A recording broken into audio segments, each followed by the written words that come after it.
Des agriculteurs allemands mécontents des réductions des avantages fiscaux accordés à leur profession ont bloqué de nombreuses routes à travers le pays lundi, marquant le début d'une série de grèves et de mobilisations redoutées par le gouvernement d'Olaf Scholz.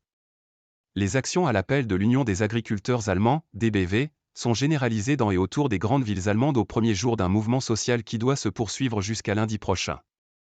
Les autorités ont signalé de fortes perturbations du trafic en matinée dans presque toutes les régions allemandes, du Bade-Wurtemberg et la Bavière au sud, en passant par le land le plus peuplé d'Allemagne, la Rhénanie du Nord-Westphalie jusqu'au nord du pays.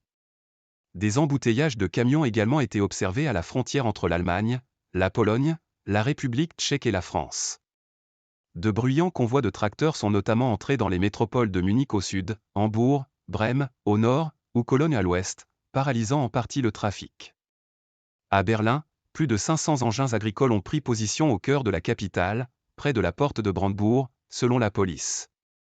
Nous ne gagnons tout simplement pas assez d'argent avec nos produits et nous travaillons 365 jours par an, témoigne Jenny Zerbin à l'AFP, productrice de produits laitiers dans la région voisine de Berlin, âgée de 34 ans, venue protester dans la capitale.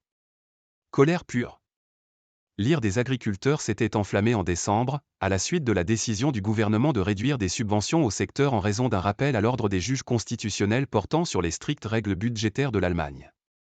Sebastian Schumann, 33 ans, a dit avoir ressenti une colère pure, il faut bien voir un peu plus loin que le bout de son nez.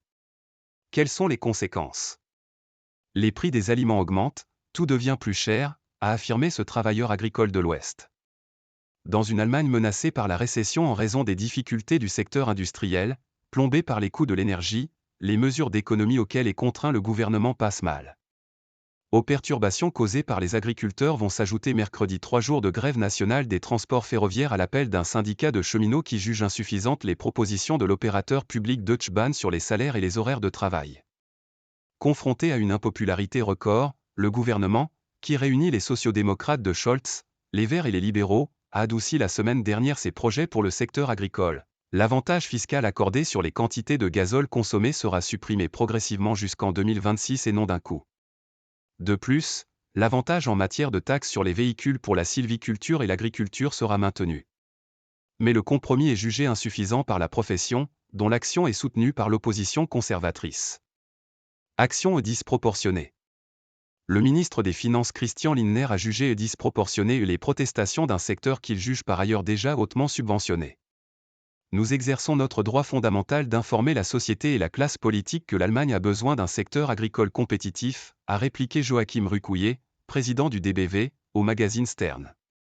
Si les agriculteurs meurent, le pays meurt, nous ne nous battons pas pour la semaine de 4 jours ou 2 € de plus, nous luttons pour notre existence, sans nous, les assiettes restent vides, pouvait-on lire sur les pancartes des manifestants à Berlin.